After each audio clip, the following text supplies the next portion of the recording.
Gym ಅಲ್ಲಿ ನೀವೇನಕ್ಕೆ ಇನ್ನ progress ಮಾಡ್ತಿಲ್ಲ ಅಂತಂದ್ರೆ ಈ ಮೈಂಡ್ ಮಸಲ್ ಕನೆಕ್ಷನ್ಗೆ ನೀವು ತುಂಬಾ ಇಂಪಾರ್ಟೆನ್ಸ್ ಕೊಡ್ತಾ ಇದ್ದೀರಾ. ಅದು ಏನಕ್ಕೆ ಪ್ರಾಬ್ಲಮ್, ಅದನ್ನ ಹೆಂಗ್ ಫಿಕ್ಸ್ ಮಾಡಬಹುದು, ಈ ಮೈಂಡ್ ಮಸಲ್ ಕನೆಕ್ಷನ್ ಹೆಂಗ್ ಇಂಪ್ರೂವ್ ಮಾಡಬಹುದು ಅದ್ರ ಬಗ್ಗೆ ಮಾತಾಡ್ತೀನಿ. ಅದಕ್ಕಿಂತ ಮುಂಚೆ ನಿಮ್ಗೆ ಏನಾದ್ರು ಡೈಲಿ ಕನ್ನಡದಲ್ಲಿ ಫಿಟ್ನೆಸ್ ಟಿಪ್ಸ್ ಮತ್ತೆ ಕಂಟೆಂಟ್ ಬೇಕು ಅಂತಂದ್ರೆ ನನ್ನ ಪೇಜ್ ನ ಫಾಲೋ ಮಾಡೋದು ಮರಿಬೇಡಿ.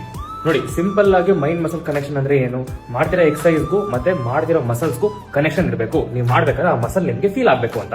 ಆದ್ರೆ ಇದು ಪ್ರಾಬ್ಲಮ್ ಯಾವಾಗ ಆಗುತ್ತೆ, ನೀವು ಮಾಡ್ತಿರೋ ಎಲ್ಲ ಎಕ್ಸರ್ಸೈಸ್ಗೂ ನೀವು ಮಸಲ್ಸ್ ನ ಫೀಲ್ ಮಾಡೋದಕ್ಕೆ ಇಂಪಾರ್ಟೆನ್ಸ್ ಕೊಡ್ತಾ ಇದ್ದೀರಾ. ನಿಮ್ ಮಸಲ್ಸ್ ಗ್ರೋ ಆಗ್ತಿರೋದು ನೀವು ಜಾಸ್ತಿ ವೇಟ್ ಎತ್ತಿದಾಗ ಮಸಲ್ ನ ಸುಮ್ಮನೆ ಫೀಲ್ ಮಾಡೋದ್ರಿಂದ ಅಲ್ಲ. ಎಕ್ಸಾಂಪಲ್ಗೆ ನೀವೇನಾದ್ರೂ 60 ಕಿಲೋ ಲ್ಯಾಟ್ ಫುಲ್ ಡೌನ್ ಮಾಡ್ತಿದ್ದೀರಾ ಅಂತ ಅನ್ಕೊಳ್ಳಿ. ನೀವು 3 ತಿಂಗಳಾದ್ಮೇಲೂ ನನ್ನ ಮೈಂಡ್ ಮಸಲ್ ಕನೆಕ್ಷನ್ ಚೆನ್ನಾಗಿದೆ ಅಂತ ಅದೇ 60 ಕಿಲೋ ಲ್ಯಾಟ್ ಫುಲ್ ಡೌನ್ ಮಾಡ್ತಾ ಇದ್ರೆ ನೀವು ಮಸಲ್ ಬೆಳೆಸಲ್ಲ. ಸೊ ನೀವು 70 kg ಪ್ರೋಗ್ರೆಸ್ ಮಾಡಿದಾಗ ವೇಟ್ಸ್ ನ ಫುಲ್ ಮಾಡೋದ್ಮೇಲೆ ಫೋಕಸ್ ಮಾಡ್ತಾ ಇದ್ದೀರಾ.